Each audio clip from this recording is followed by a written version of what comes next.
serikali inang'ang'ana sana kuimarisha huduma ya afya katika nchi ya Kenya.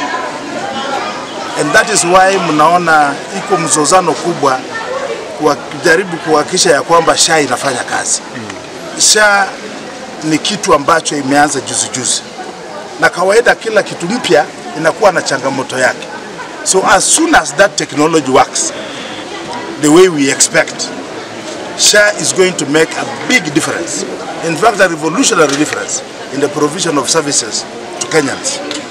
Kwa hivyo wale wa Kenya wa goodwill, tuombe hata wale wanasimamia SHA na hiyo technology, na sisi zote tuunge SHA mkono, tuandikishe watu yetu kwa SHA, watu wapate huduma, because as we are talking, SHA is working.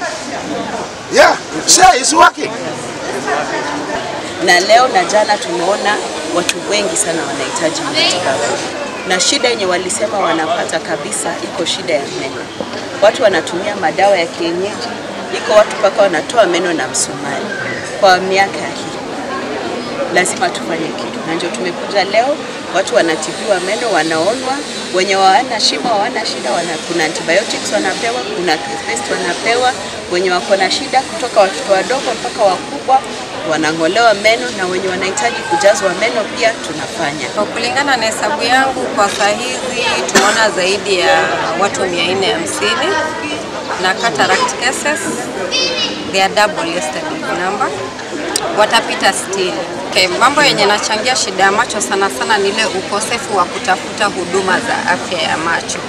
Watu wengi tunapata kabla wanifikie kwangu daktari, wamejaribu daktari wa vienyeji. Kwa screening place, mahali penye naona general cases, na ile shida yenye nimeona sana ni high blood pressure. There are so many cases of high blood pressure in this region. So, and then arthritis. Alafu tena ile kitu yenye nimeona sana ni kwamba watu wana ugumu wa kuenda for specialized treatment at the referral level. Kama saizi kuna watu wenye wangetakikana wapate MRI, people with low back pain, there are so many, lakini mtu hajawahi kupigwa x-ray tangu miaka 3 imepita. Anasema mimi mgongo nimekuwa nayo kwa miaka 3, lakini x-ray hata hakuna. Sasa kama x-ray hakuna na MRI watawezaje? Sasa hiyo ndio shida iko hapa. Kama mnaweza mkapata ile njia ya kupata those machines kama x-ray, ultrasound machine, hii inaweza kuwa mzuri sana, lakini hiyo vifaa hapa haiko. Nimefika mahali hapa na nimetibiwa. Ninashukuru sana. Nimengolewa mimi, hata mkiniona vile niko.